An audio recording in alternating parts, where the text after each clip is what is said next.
你是否每天享用一杯牛奶？相信它有助于补充钙质和增强免疫力。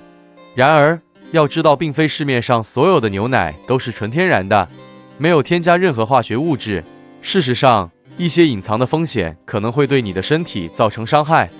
这些潜在的风险是指防腐剂。防腐剂是一种用于延长食品保质期和防止变质的物质，然而，它们也可能对人体产生负面影响，甚至导致癌症。那么，牛奶是否含有防腐剂呢？又该如何避免饮用含有防腐剂的牛奶呢？小明的困惑。小明是个热爱牛奶的小男孩，每天早上都会喝妈妈为他准备的牛奶。他认为牛奶既美味又富含营养。他听妈妈说，牛奶富含丰富的钙和蛋白质，可以帮助他健康成长，也能预防感冒和骨质疏松。小明非常相信妈妈的话，因此他从不挑食，也不浪费牛奶。然而，有一天，小明在上学的路上看到一张海报，海报上写住，牛奶充满防腐剂，有毒甚至致癌，3种假牛奶才真的要少喝。小明看了一眼海报上的图片，发现其中一种假牛奶就是他每天饮用的那种。他吓了一跳，内心疑惑，难道我每天都在喝毒药吗？我会得癌症吗？他感到非常害怕和困惑。他想问妈妈这个问题，但又担心妈妈会担心。他想问老师，但又担心老师会取消他。他想问同学，但又担心同学不懂他。他只好独自默默承受这些疑虑和恐惧。小明回到家后，在妈妈不注意的时候，拿出了冰箱里的那盒假牛奶。他仔细地查看了包装上的标签和说明，他发现上面写着复原乳，还有一些其他的成分和营养资讯。他不太明白这些意义，于是拿出了手机，打开了搜寻引擎，希望能找到相关的资讯。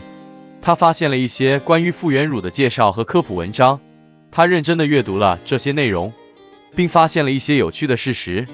复原乳并不是真正的牛奶，而是用奶粉和水混合而成的。它是一种合法的奶制品，可以用来制作常温牛奶、酸奶和调制乳等。复原乳的营养价值和真牛奶相差不大，主要是钙和蛋白质的含量。复原乳的优点是不需要冷链保存，便于运输和储存，也可以降低成本。复原乳的缺点是经过2次高温处理，会损失一些维生素，而且口感和香气可能不如真牛奶。复原乳并不是假牛奶，也不是毒牛奶，只要规范生产、规范标注，消费者就可以放心选购和食用。小明看完了这些资料，心里稍微安心了一些。他觉得自己可能被海报上的标题吓到了，其实并没有那么可怕。小明还发现了一些关于含乳饮料和植物蛋白饮料的介绍和评论，他又仔细地阅读了其中的内容，发现了一些更有趣的事实。含乳饮料和植物蛋白饮料都是用水、糖、添加剂和少量的乳制品或植物蛋白制成的饮料，它们都不能算是真正的牛奶，也不能替代牛奶的营养作用。含乳饮料和植物蛋白饮料的优点是口感多样，颜色和味道吸引人，可以满足不同人群的喜好。含乳饮料和植物蛋白饮料的缺点是含有大量的糖和添加剂，营养价值低，如果过量饮用，会增加热量摄入，导致肥胖、龋齿等问题。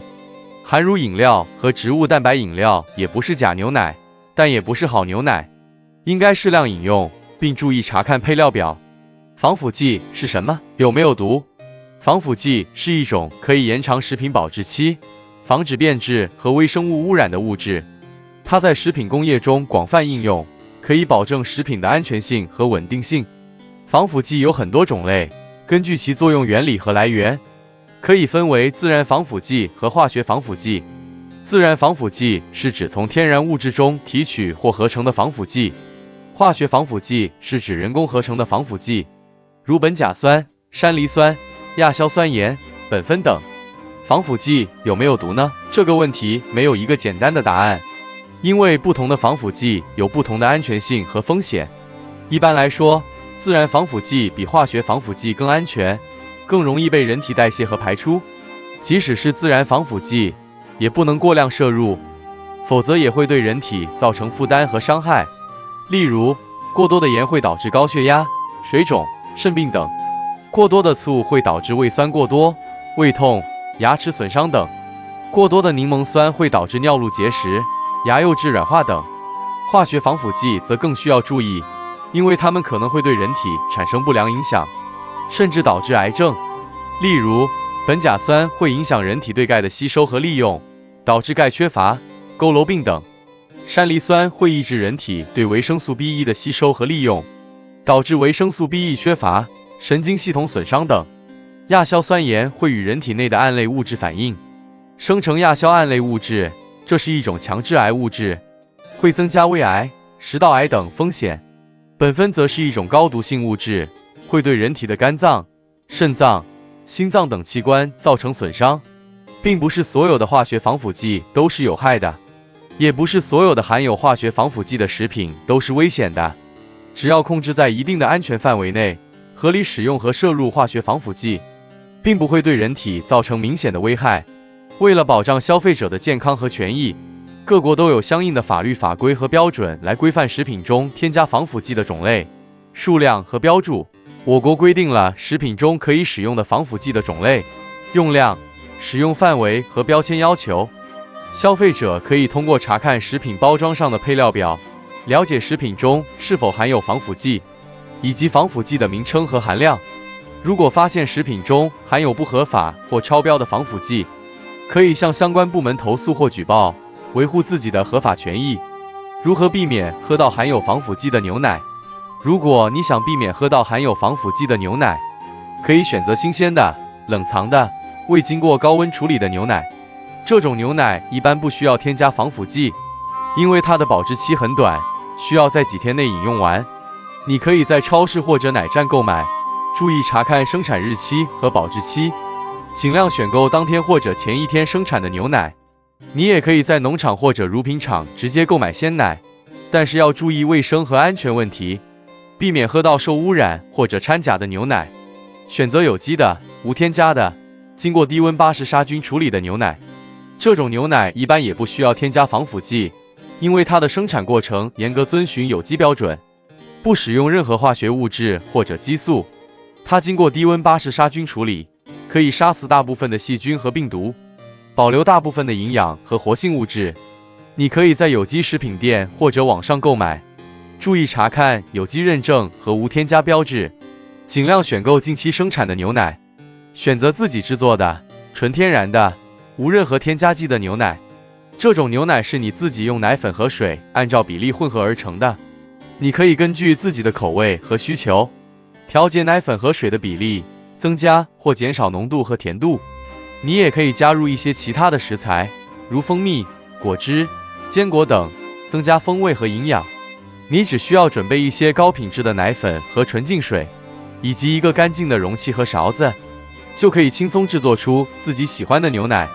如何选择和饮用牛奶？如果你想选择和饮用适合自己的牛奶，你可以根据自己的身体状况和喜好，选择适合自己的牛奶种类。不同种类的牛奶有不同的特点和功效，例如全脂牛奶、脱脂牛奶、低脂牛奶等。你可以根据自己对乳糖、脂肪、钙等物质的耐受度和需求，以及对口感、香气、颜色等方面的偏好，选择适合自己的牛奶种类。例如，如果你对乳糖不耐受，可以选择豆浆或者无乳糖牛奶。你想控制体重，可以选择脱脂或者低脂牛奶增强免疫力，就可以选择酸奶或者含有益生菌的牛奶等。根据自己的生活习惯和时间安排，选择适合自己的牛奶饮用方式。不同的牛奶饮用方式有不同的效果和注意事项，例如冷饮、热饮、空腹饮等。你可以根据自己的生活节奏和身体需求，选择适合自己的牛奶饮用方式。如果你想提神醒脑，可以选择早上冷饮一杯牛奶。吃完饭后你想促进消化，可以选择饭后热饮一杯牛奶。根据自己的健康状况和营养需求，选择适合自己的牛奶饮用量。不同的人对牛奶的需求和适应度不同，因此不能一概而论。一般来说，成年人每天喝250到500毫升牛奶就足够了，儿童和老人可以适当增加一些，孕妇和哺乳期妇女可以适当减少一些。你可以根据自己的年龄、性别、身高、体重、运动量、疾病情况等因素，调整自己的牛奶饮用量。你也可以咨询专业的医生或者营养师，获取更准确和个性化的建议。喝牛奶要有度，不要盲目迷信或者恐惧。只要你注意查看食品标签，选择合法合规的产品，按照自己的身体状况和喜好，适量适时的喝牛奶，就可以享受到牛奶带来的美味和营养。你一般会选择什么样的牛奶饮用呢？欢迎你在评论区留言。